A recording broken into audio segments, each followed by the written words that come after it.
Welcome back to TV9 చేతన. TV9 చేతన గత 9 నెలల కాలంలో ఉద్యమ స్ఫూర్తితో సాధించిన విజయాలు మీ ముందుంచే ప్రయత్నం చేస్తున్నాం.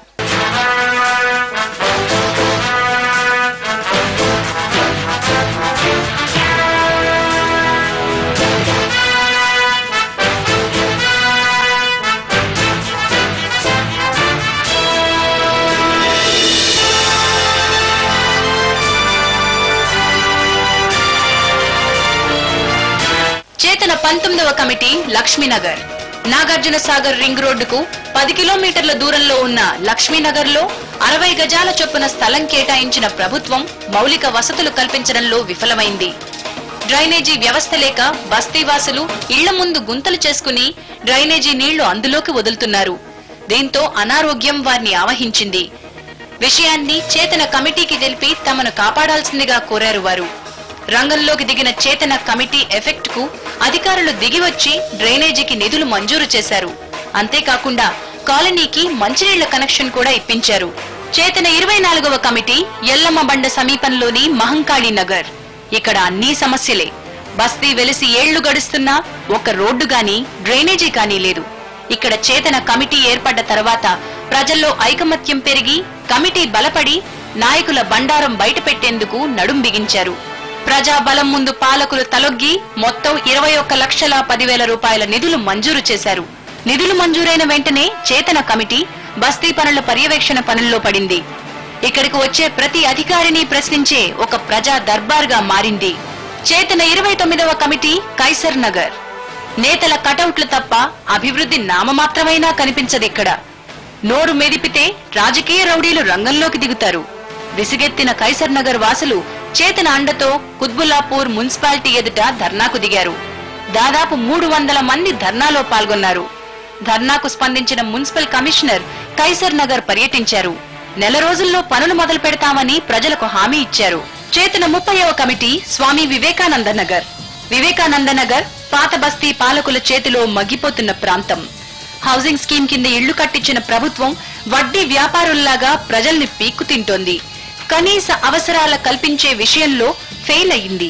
గతంలో కట్టించిన ఇళ్ల డ్రైనేజీ పైపులు పగిలిపోయినా, అండర్ గ్రౌండ్ డ్రైనేజీ మట్టిలో కూరుకుపోయినా అధికారులు చెవిన పట్టనట్టు వ్యవహరించారు. రంగంలోకి దిగిన చేతన వల్ల ఇప్పుడు ఆ ప్రాంతంలో కొత్త డ్రైనేజీ ఏర్పడింది. దీంతో అక్కడి ప్రజలు హర్షం వ్యక్తం చేశారు.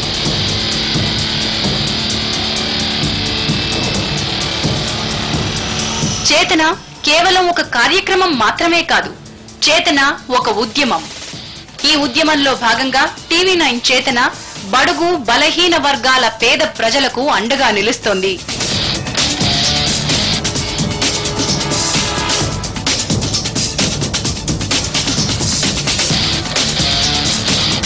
ఫతేనగర్ బ్రిడ్జి నిర్మాణంలో ఇళ్లు కూలిపోతున్న ఇందిరమ్మ నగర్ వాసులకి అండగా నిలిచింది. చీకటిలో మగ్గుతున్న శ్రీశ్రీనగర్ వాసుల వాస్తవ జీవితాన్ని చిత్రీకరించింది చేతన. పశువుల కొట్టాన్ని తలపించే నందనవనం పునరావాస కేంద్రంలోని సమస్యల్ని ప్రభుత్వం ముందుంచింది. Gunti Jangaiah colony main road మీదున్న డంప్ యార్డ్ ని ఖాళీ చేయించింది చేతన.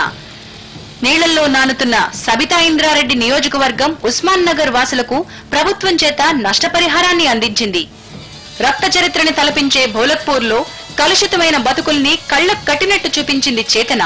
ఇలా హైదరాబాద్ లో దాదాపు చాలా ప్రాంతాల్లో విస్తరించి ఉన్న చేతన కేవలం కార్యక్రమాలనే కాకుండా ప్రతిరోజు ప్రజా సమస్యల్ని స్పెషల్ ప్యాకేజ్ ద్వారా టీవీ9 లో ప్రసారం చేస్తోంది. ఎక్కడ సమస్య ఉద్భవించినా చేతన బృందం అక్కడికి చేరుకుంటుంది. ఆర్టీఐ, పీడీఎస్ అస్త్రాలను ఉపయోగిస్తూ వాటిపై ప్రజలకు అవగాహన కల్పిస్తూ రాష్ట్ర ప్రజల గుండెల్లో స్థానాన్ని సంపాదించింది. కేవలం హైదరాబాద్ కే పరిమితం కాకుండా విశాఖపట్నం, విజయవాడల్లో చేతన విజయకేతనం ఎగురవేసింది. సమస్య చిన్నదైనా పెద్దదైనా సమస్య సమస్యే అని నమ్మే చేతన ఎంతటి కఠినమైన సమస్యనైనా పోరాడేందుకు ముందుకు వస్తుంది. కేవలం కమిటీల్లోనే కాకుండా లెక్కలేని ఎన్నో సమస్యల్ని పరిష్కరించిన చేతన ముఖ్య ఉద్దేశం ప్రజల్లో చైతన్యం తీసుకురావడం, వారి వెనుక ఉండి ప్రజల్ని ముందుకు నడిపించడం. చేతన లక్ష్యాలు, ఆశయాలు స్వలాభ ఉద్దేశాలు కావు. ప్రజల సమస్యలకు పరిష్కార మార్గాలున్నాయి. వాటిని మీ ముందుంచడమే చేతన ధ్యేయం. చేతన ఆంధ్రప్రదేశ్ అంతటా ఆవిర్భవించనుంది. ఇది చేతన ఆరంభం మాత్రమే.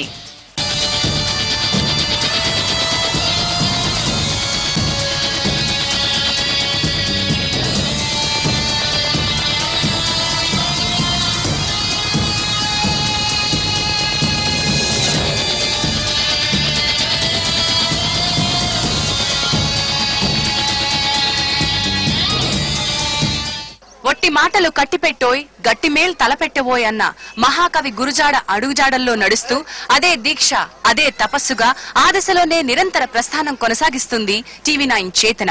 TV9 చేతన చూస్తూ ఉండండి. మీ అభిప్రాయాలు మాకు తప్పకుండా తెలియచేయండి. మా చిరునామా